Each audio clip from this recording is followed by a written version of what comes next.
Baik, langsung saja. Di sini saya akan menjelaskan materi mengenai fotosintesis tanaman C4.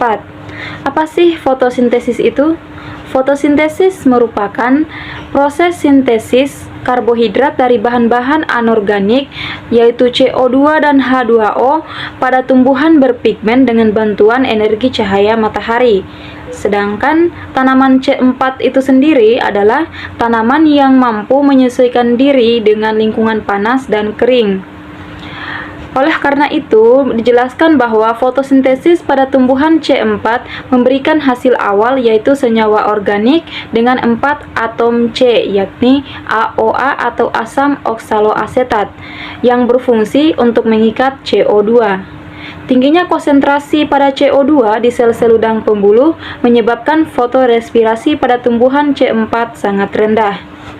Berikut adalah contoh dari tanaman C4, yaitu ada jagung, sorghum, dan juga tebu. Jagung, sorghum, dan tebu termasuk dalam tumbuhan C4 karena hasil dari siklus Kelvin adalah asam berkarbon 4. Selanjutnya, mengapa sih tanaman C4 disebut sebagai tumbuhan C4? Tanaman C4 disebut sebagai tumbuhan C4 karena enzim karboksilase akan menangkap karbon dioksida dan menggabungkannya dengan fosfenol pirufat menjadi oksaloasetat. Hal yang membedakan dari tanaman C4 yaitu daun dari tanaman C4 berupa anatomi krans. Anatomi daun tersebut memiliki dua macam kloroplas atau dimorfik di dua tempat, yaitu sel mesofil dan sel udang pembuluh atau bandel seed.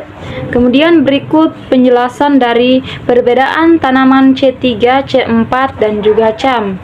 Pada tanaman C3 menangkap CO2 dan menghasilkan molekul berkarbon 3 atau molekul 3 fosfogliserat. Sedangkan pada tanaman C4 menangkap CO2 dan menghasilkan molekul berkarbon 4 atau oksaloasetat dengan penangkapan CO2 di mesofil dan siklus Kelvin di sel-sel udang pembuluh seperti yang terlihat pada gambar.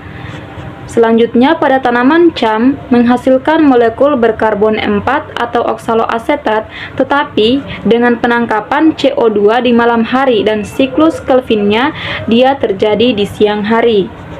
Berikut adalah ciri-ciri dari tanaman C4, yaitu yang pertama, memiliki kloroplas dalam sel-sel udang pembuluh. Kedua, CO2 difiksasi fosfenol pirufat membentuk asam berantai. Ketiga, memiliki Rubisco kurang lebih 10%. 4. Mampu beradaptasi di tempat yang panas, kering, dan juga lembab.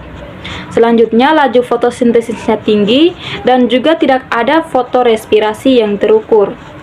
Bagaimana proses fotosintesis dari tanaman C4? Proses fotosintesis dari tanaman C4 yaitu secara umum dilakukan dengan dua tahapan, yaitu reaksi terang dan juga reaksi gelap.